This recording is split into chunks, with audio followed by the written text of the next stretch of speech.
GVS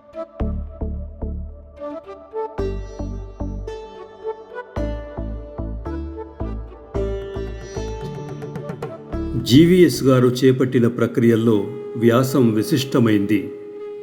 ఆయన మాటల్లోనే చెప్పాలంటే, నా పరిశోధన వ్యాసం సిద్ధాంత ప్రతిపాదన ప్రవృత్తిని ప్రదర్శిస్తుంది.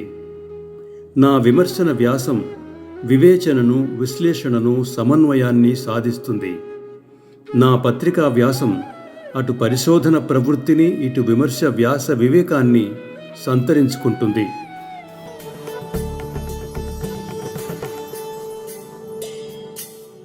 ఈనాటి శీర్షిక బ్రతుకుబాటలో వచన కవిత.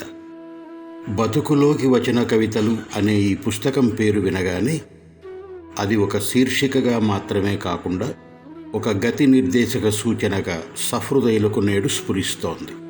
దానికి కారణం వచన కవితా పరిణామంలో మనం ఒక సంధికాలంలో ఉండి ఉండటం.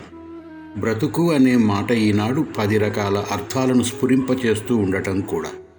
వచన కవితలు బ్రతుకులోకి నడిచేవి కొన్ని అయితే, బ్రతుకు కంటే బయటికో లేదా బ్రతుకు కంటే దూరంగానో నడిచేవి కొన్ని కావాలి. బ్రతుకుకు కవిపరంగా, సమాజపరంగా, వ్యవహారపరంగా, అనుభవపరంగా, అలంకారపరంగా, వస్తుపరంగా, శిల్పపరంగా, అభివ్యక్తిపరంగా, భాషాపరంగా, సిద్ధాంతపరంగా కవితారంగంలో ఒక్కొక్క రకమైన అర్థాన్ని భావుకులు నేడు గ్రహింపగలుగుతున్నారు. ఆ అర్థాలలో సహజత్వానికి, సరళత్వానికి, స్వాభావికత్వానికి, స్నిగ్ధ సౌందర్యానికి దగ్గరగా ఉండే పక్షం ఒకటి, అలంకారత్వానికి, ప్రౌఢత్వానికి, శ్లిష్టతకు, నిర్మాణ గంభీర సౌందర్యానికి దగ్గరగా ఉండే పక్షం మరొకటి బ్రతుకులోనే గోచరిస్తాయి. అయితే మొదటి పక్షం బ్రతుకులోకి పోయేది, రెండవ పక్షం బ్రతుకు కంటే పైకి పోతున్నట్లో, దూరంగా పోతున్నట్లో అనిపించేది. కవిత్వంలో బ్రతకటం అనేది అన్ని కాలాల్లోనూ నిత్యమైన సత్యం. అయితే ఒక్కో కాలంలో ఒక్కొక్క కవితా జీవిత ధర్మాన్ని అనుసరించి బ్రతుకుతూ ఉంటుంది. ఒకటి పాతపడిన మరో క్రొత్త ధర్మం కవితకు కవులు కల్పిస్తున్నప్పుడు, 2 విరుద్ధ ధర్మాలు ఒకే కాలంలో వర్తిల్లుతున్నప్పుడు, మనస్సుకు దగ్గరగా, అనుభవానికి సమీపంగా వచ్చేది బ్రతకటంగాను, బుద్ధికి చేరువగా, గాఢ వివేచనకు చెంతగా వెళ్ళేది బ్రతకటానికి దూరంగాను అనిపిస్తుంది. నిజానికి ఈ 2 ధర్మాలు బ్రతకటానికి బొమ్మ బొరుసుల్లాంటివే. అయితే చూస్తున్న జీవితాన్ని చమత్కారంగా ఆస్వాదిస్తున్నట్లు వ్యక్తీకరిస్తే కవిత్వం బ్రతుకులోకి పారుతున్నట్లుంటుంది. భావిస్తున్న జీవితాన్ని అలంకారికంగా అభివ్యక్తీకరించి ఆలోచనామయం చేస్తే బ్రతకటం కంటే దూరంగా పయనిస్తున్నట్లుంటుంది. ఒకటి లోయలా, మరొకటి శిఖరంలా స్ఫురిస్తాయి. నేటి వచన కవిత్వంలో బ్రతుకులోకి పారుతున్న కవిత్వం అవివక్షిత వక్ర చమత్కారంతో జీవిస్తున్నది. శిఖరాలకు ఎగబ్రాగుతున్న కవిత్వం వివక్షిత క్రమ ప్రతీకార్థ వక్ర చమత్కారంతో విస్తరిల్లుతున్నది. రెండిట్లో తన కవిత మొదటి తీరులో సాగుతున్నదని శ్రీ వెంకటేశ్వర్లు గారు సూచిస్తున్నట్లుగా ఉంది శీర్షిక. 60 ఏళ్ల తెలుగు వచన కవిత్వ చరిత్రలో ఎన్నో చెప్పుకోదగ్గ పరిణామాలు, ప్రయోగాలు వచ్చాయి. చారిత్రకంగా వచన కవిత సాహిత్య రంగంలో నిర్వహించిన పాత్రను దృష్టిలో ఉంచుకుంటే కొన్ని దశలను గమనించవచ్చు.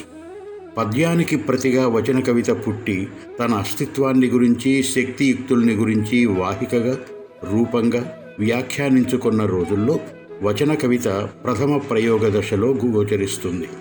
అభ్యుదయ మార్గంలో వస్తువును ఎన్నుకొని అభివ్యక్తీకరించడంలో అంతరశిల్పాన్ని రూపొందించే వైవిధ్యాన్ని ప్రయోగాలలో ప్రదర్శించిన కాలం వచన కవితకు మంచి వ్యక్తిత్వాన్ని, వ్యాప్తిని కలిగించిన దశగా పేర్కొనవచ్చు.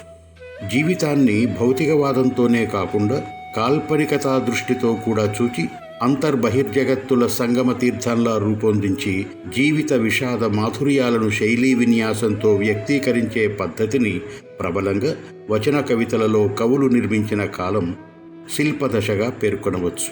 ప్రజలు మాట్లాడే భాషను, పలుకుబడిని, సమకాలీన ప్రజలు సాగించే బ్రతుకులోని సంఘర్షణలను వర్గ దృక్పథంతో చిత్రీకరిస్తూనే కవితా జీవితానికి ఒక ప్రత్యేక శైలిని, ప్రక్రియాపరమైన ప్రయోగ గౌరవాన్ని కల్పించే దశ వచన కవితలలో ఒక పెద్ద మలుపుగా చెప్పవచ్చు. దీన్ని తెచ్చింది కుందుర్తి. ఒక విధంగా వచన కవిత్వ చరిత్రను కుందుర్తికి ముందు వెనకలుగా విభజించుకొని వివేచన చేయవచ్చునేమో. అది ఒక పద్ధతి. తిలక్ ముందు వెనుకలుగా వివేచించే విధానం అదొక పద్ధతి. కుందుర్తి తర్వాత వచన కవిత 3 పాయలుగా చీలింది. ప్రక్రియాగత ప్రయోగ దృష్టి వచన కవితలలో ప్రౌఢమ మహాకావ్యాలను, ఇతిహాస కావ్యాలను, కావ్యేతిహాసాలను రచించే ప్రవృత్తిని బాగా ప్రేరేపించింది. వచన కవిత్వంలో కూడా ఆధునిక మహాకావ్యాలు వచ్చే ఒక మహత్తర చారిత్రక ఘట్టం ఈ మొదటి పాయ కల్పించింది. వచన కవితలో దీర్ఘ కవితను, ఖండకావ్యాన్ని వస్తుదృష్టితోనే కాకుండా కవితాభివ్యక్తి స్పృహతో కూడా నిర్మించే మరో శాఖ బలంగా సాగింది. మూడవది, వచన కవితలో రూపాంతర ప్రక్రియగా మినీ కవిత పుట్టి కోయిలలా కూయసాగింది, కస్తూరి మృగంలా పరిమళింపసాగింది. మహాకావ్యంలో వస్తువు కథ కోసం చెప్పేది కాదు, ప్రతీక మూల స్తంభంగా భావచిత్రాల బలంతో ఒక శిల్పకళా మందిరంగా కావ్యం రూపొందుతుంది. అందులో కళాగోపనం కవితా శిల్పం. సామాన్యులకు ఆ శిల్పం తేలిగ్గా అర్థం కాదు. క్లిష్టత, శ్లిష్టత, ఒక్కొక్కసారి అయోమత్తం అనబడే గుణం కూడా వచన కవితలో మహాకావ్య రచనను ప్రవేశపెట్టింది. దీనికి కారణం ఆధునిక వచన కవిత్వ జీవితం ఏ కవితాగుణంతో సాగాలో కవులు ఆయా కాలాలలో నిర్ణయించుకున్న తీరును బట్టి పరిణామం అనుకుంటాను. వచన కవిత మొదటి దశలో వచన కవిత స్వభావోక్తి మీద జీవించింది. క్రమంగా అలంకారాలను తగ్గించి భావచిత్రాలను పెంచి చెప్పే తీరులో ఒక నవ్యతను ప్రకటించే మార్గాన్ని ఆశ్రయించి ప్రచారం చెందింది. ఆ తర్వాత చెప్పే వస్తువును చమత్కారంగా ప్రౌఢోక్తులతో వ్యక్తీకరించే గుణాన్ని సారించింది. చమత్కార మార్గంలో భావచిత్రాలను వాడుకొని అనుభూతి వైపు నడిపించిన వారు కొందరు, ఉద్యమం వైపు పురికొల్పిన వారు కొందరు, చమత్కారం కొరకే అన్నట్లు కవిత్వాన్ని చిత్రించిన వారు కొందరు. చమత్కారాన్ని కాకుబుతో, అధిక్షేపంతో, వ్యంగ్యోక్తితో, ప్రజాసూక్తాలతో, తిట్లతో, దీవెనలతో, ప్రశంసలతో, ప్రసంగాలతో, మెరుపులతో, కొస మెరుపులతో, ఇట్లా ఎన్నో మెలకువలతో సాధించిన వారు ఎందరో కనపడతారు. కుందుర్తి వచన కవితా జీవితాన్ని వక్రోక్తి మార్గంలోకి తోశాడు. ఆయన చమత్కార వక్తృతుల్ని విరివిగా వాడేవాడు. అయితే ప్రతీకాత్మక ప్రవృత్తి ఆయన కవితకు తక్కువ. ఆయన తరువాతి కవులు, విశేషించి కావ్య కవులు, ఖండకావ్య కవులు, ప్రతీకలను, భావచిత్రాలను వక్రోక్తి జీవితంలో కలిపి వండారు. ఇదివరకు ప్రబంధ కవులు కథలను ప్రబంధ వక్రతతోనూ, సన్నివేశాలను ప్రకరణ వక్రతతోనూ, రచనకు వాక్య వక్రతతోనూ వినిర్మించినట్లు వచన కావ్య కవులు ఆధునిక ప్రయోగాలను ప్రతీకార్థ వక్ర చమత్కారంతో నిర్మించే పద్ధతితో కలిపి ప్రయోగాలు చేశారు. ప్రతీకలు, భావచిత్రాలు వస్తువును క్రమంగా సూచిస్తాయి, ధ్వనిస్తాయి, ఆలోచింపచేస్తాయి, అనుభవింపచేస్తాయి. అందువలన ఆధునిక వచన కావ్యంలోని వస్తువు కానీ, ప్రతిపాద్యాంశం కానీ అవివక్షిత అంటే జటితి స్ఫూర్తితో అలవోకగా అప్రయత్నంగా అర్థం కావు. ప్రతీకలు ప్రత్యక్షంగా చెప్పదలుచుకున్న అర్థాన్ని అనుభవానికి తెస్తే కావ్యం అర్థం కావటం సులభం. కానీ ఆధునిక కావ్యకవి ప్రతీకలను వక్రతా విశిష్టంగా భావచిత్రాల పోషణంతో ప్రదర్శిస్తున్నాడు. దానివల్ల అవివక్షిత క్రమ ప్రతీకార్థ వక్ర చమత్కారం వచన కవితకు జీవితంగా నిబంధిస్తున్నాడు. నేటి పఠితలకు ఆధునిక వచన కావ్యం అలనాటి 16వ శతాబ్దపు ప్రబంధానికి అభినవ రూపంగా అనుభవానికి అందుతున్నది. ఇది కావ్య శిల్పం ఎక్కగలిగిన ఎత్తు. దీన్ని కొందరు బ్రతుకుకు దూరమైన కవిత్వంగా కూడా చెప్తారు.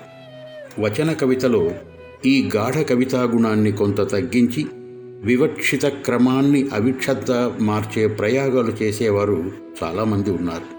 వేరు ఖండకావ్యాలను, దీర్ఘ కవితల్ని మాత్రమే వ్రాస్తారు. వక్ర చమత్కారం వీరి కవితకు జీవితం.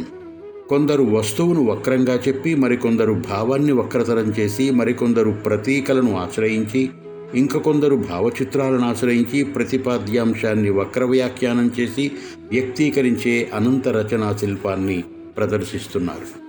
వీటన్నిటికంటే మినీ కవిత ఒక విలక్షణతను సాధించింది. మినీ కవిత భావచిత్రాలలో జీవించే సాహిత్య రూపం.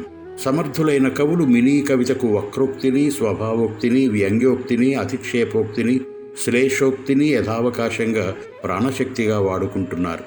వస్తువు అలంకారంగా మార్చటమే ఆధునిక కవితా స్వభావమైతే దాన్ని సూక్ష్మంలో మోక్షంలా వ్యక్తం చేయగలిగిన ముక్తసరి రూపం మినీ కవితగా మిగిలింది. అయితే వచన కవిత ఖండకావ్యంలో బలంగా జీవిస్తున్నది 60 ఏళ్లుగా. నేటి ఖండకావ్యం ఒక చతుష్పథంలో ఉంది, ఒక మార్గం. మహాకావ్య రచనా శిల్పాన్ని మోసుకొని వచ్చే ఖండకావ్య రచనా ప్రయోగాలతో సాగుతున్నది. రెండో మార్గం మినీ కవితా శక్తిని పోహలించుకొని రూపొందే ప్రయోగాలలో సాగుతున్నది. మూడో మార్గం దీర్ఘ కవితా శిల్పాన్ని హ్రస్వీకరించి ఖండకావ్యంగా మలుచుకునే మార్గాన్ని ఆశ్రయించేది. నాలుగో మార్గం చెబుతున్నదేదైనా జీవిత వాస్తవాన్ని చమత్కారమయం చేస్తూ పఠితలను స్పందింపచేసే ప్రయోగాలతో సాగుతున్నది. 2 దశాబ్దాలుగా మహాకావ్యం ఒకవైపు, మినీ కవిత మరొక వైపు వచన కవితలో తమ ప్రతాప ప్రాభవాలని ప్రదర్శిస్తుండేవి. ఇప్పుడు 2-3 ఏళ్లుగా వాటికంటే ఖండకావ్యం వచన కవితా రంగంలో బలంగా ప్రయోగాలు సాగిస్తున్నది. ఆ ప్రయోగాలలో పై 4 రకాలు ప్రత్యక్షమవుతున్నాయి. వాటిల్లో 4వ మార్గాన్ని మిత్రుడు శ్రీ జి వెంకటేశ్వర్లు గారు బ్రతుకులోకి పోతున్న బాటగా గుర్తిస్తున్నారు. ఆ బాటలో అక్షరాల నడిచి చూపించారు కూడా. శ్రీ వెంకటేశ్వర్లు గారు ఖండకావ్యాలను, మినీ కవితలను ఒడుపుగా వ్రాస్తారు. వారి కవితలో 4 లక్షణాలుంటాయి. అవి ఒక చూపు, ఒక ఊపు, ఒక ఒడుపు, ఒక మెరుపు. ఈ గుణాలతో వెంకటేశ్వర్లు గారు ఆధునిక యువకవుల్లో తమదైన ఒక ప్రత్యేకతను పరీక్షించుకోగలుగుతున్నారు. వీరు వక్రోక్తి కంటే చమత్కారోక్తికే ఎక్కువ ప్రాముఖ్యాన్ని ఇస్తారు. చమత్కారం తక్కువది కాదు. లోక వ్యవహారంలో జనం చెప్పే పద్ధతి కంటే విలక్షణంగా ఒక ప్రౌఢ భంగిమ, ఫణితి ఏర్పడేటట్లు ప్రతీకను ఆశ్రయించి ఆలంకారికంగా చెప్పితే వక్రోక్తి. లోక వ్యవహారానికి దగ్గరగానే ఉంటూ మెరుపుల్లో వ్యంగ్యోక్తులను, ప్రౌఢోక్తులను, అధిక్షేపాదులను ప్రయోగిస్తూ ప్రతిపాద్యాంశాన్ని పఠిత పారవస్యంతో ఆనందించేలాగా కాకుండా మెలకువతో ఆహ్లాదిస్తూ ఆలోచించేలాగా చెబితే చమత్కారోక్తి. ధ్వని పారవస్యంలో కరిగిపోతుంది. చమత్కారం మనిషిని చైతన్యంతో చిగురింపచేస్తుంది. వక్రోక్తి ఆలోచనలో మధింపచేస్తుంది. శ్రీ వెంకటేశ్వర్లు గారు తమ కవితను పారవస్యపు సమాధిలో ఉంచరు, ఆలోచనాత్మక మథనలో త్రోయరు, చైతన్యాత్మకమైన చమత్కారంతో జీవింపచేస్తారు. ఈ కవితా సంపుటిలో కవితలన్నీ బ్రతుకులోని వాస్తవాలే. వాటిని చమత్కారమయం చేయటంలో వెంకటేశ్వర్లు గారు చిత్రమైన మెలకువలను ప్రదర్శించారు. మచ్చుకు కొన్ని. బసవన్న పల్లె జీవితంలో ఒక బలమైన శక్తి. దాన్ని దున్నే బసవన్నలు కండి అనే ఖండకావ్యంలో ప్రబోధానికి వాడుకున్నాడు. కవి బసవన్నను ప్రతీకగా కానీ భావచిత్రంగా కానీ రూపుకట్టించకుండా ప్రజావగాహనలో డూడు బసవన్న చిత్రానికి ప్రతిగా దున్నే బసవన్న చిత్రాన్ని పక్కనే ఉంచి ఆ రెండింటిలో ఏది చైతన్యవంతమో మనకి ఫోటో టెక్నిక్తో చెప్తారు కవి. చిత్రాలను ప్రదర్శించే వైచిత్రియే ఇందులో చమత్కారం. అంధుణ్ణి చేయండి కవితలో చివరి పంక్తి భాగల్పూర్ జైల్లో అనే పంక్తి ప్రాణం. జీవిత వాస్తవంతో తన చూపును వ్యాఖ్యానించే నేర్పు ఈ కవితా శిల్పం. చదివిన పఠిత జ్వలిస్తాడు. చమత్కారంతో జ్వలింపచేసే గుణం వెంకటేశ్వర్లు కవితకు ప్రత్యేకం. మధ్యతరగతివాడు. వాస్తవ చమత్కార కథనం. ఇందులో చెప్పిన దానికంటే చెప్పే పద్ధతికే ఆకర్షణ మిన్న. ఇటువంటి రచన చమత్కారంలో ప్రదర్శించే ఒడుపుకు ఉదాహరణ. నాకు నవ్వొచ్చింది అనే శీర్షిక గల కవిత చివరకు నాకు ఏడుపొచ్చిందితో ముగుస్తుంది. పేదల బ్రతుకుల మీద కవితలు, కళాఖండాలు చిత్రించిన వారికి బహుమతులొస్తాయట. మరి పేదలకు? ఈ ప్రశ్న పఠితను వక్రోక్తి నుంచి చమత్కారం వైపు మళ్లించేది. వెంకటేశ్వర్లు గారు కవితలో వస్తుపరంగా, వర్ణనాపరంగా కాంట్రాస్ట్ను కల్పించడంలో గొప్ప అనుభవాన్ని గడించారు. ఈ కవితలో ఒకే వస్తువులో ఉన్న కాంట్రాస్ట్ను ట్రాన్స్పర్మెంట్గా చిత్రించే పద్ధతిని ప్రదర్శించారు. ఇది వారి కవిత్వంలో దండిగా కనపడే మెరుపు. వెంకటేశ్వర్లు గారి మినీ కవితలు కూడా ఖండ కవితల్లాగా శక్తిమంతాలుగా ఉంటాయి. ఒకే ఒక ఊపులో ఒక కవిత వెలువడుతుంది. ఎంత పిచ్చి చేపలివి, కరువు భత్యపు ఎర్రలకు కక్కుర్తిపడ్డాయే కాని ధరల వలలో చిక్కుతామనే ధ్యాసే లేదు కదా వీటికి. ఇందులోని చేపలు చమత్కారోక్తులతో ఈదులాడే వాస్తవ వ్యంగ్య చిత్రాలు. ఈ కవి తన కాలంలో బ్రతుకుతూ వ్రాస్తున్నాడు. బ్రతుకు సమస్యలనే కవితలుగా చిత్రిస్తున్నాడు. కవిత బ్రతకటానికి సారళ్యం కావాలని, స్వాభావికత కావాలని, దానికి చమత్కారం ఆస్వాదన గుణంగా అమరాలని భావిస్తున్నాడు. భావంలో బలం లేంది కలం పట్టాడు. భావం జీవితంలో తాను ఏర్పరచుకున్న ఒక చూపులో నుండి వెలువడిన తూపులాగా వాడిగా ఉంటుంది. దాన్ని గురిచూచి పఠిత వైపు ప్రయోగించడంలో వీలు కాని ఒడుపు ఉంది ఈ రచయితకు. కవి నిర్వహణలో ఉత్కంఠను పోషించే ఊపు ఉంది. చమత్కారాన్ని రూపొందించే మెరుపు ఉంది. 100 కవితలలో కలిపివేసిన వెంకటేశ్వర్లు గారి కవిత తన పనితనంతో తలుక్కున మెరిసి మన మనస్సును ఆకర్షిస్తుంది. తన బాటలో బ్రతుకులోని కవితా పతాకంలో ముందుకు సాగుతున్న ఈ కవి ఆశాజీవి. బ్రతుకు సముద్రంలో అన్ని వైపులకు చూపులు ప్రసరింపజేసి ఎవరూ చూడని చేరని ద్వీపాలను కనిపెట్టాలని ఉంది అంటున్నారు. సంకల్పం గొప్పది, శక్తి ఉన్నవాడు, ఉక్తి వశంలో ఉంది, బాట కనపడుతోంది, భవిష్యత్తులో మరో గొప్ప వెలుగు రానున్నది. కవిత్వాన్ని కాగడాలా పట్టుకున్న వెంకటేశ్వర్లు గారి ప్రస్థానం విజయవంతం కావాలని ఆశిస్తున్నాను, అభినందిస్తున్నాను.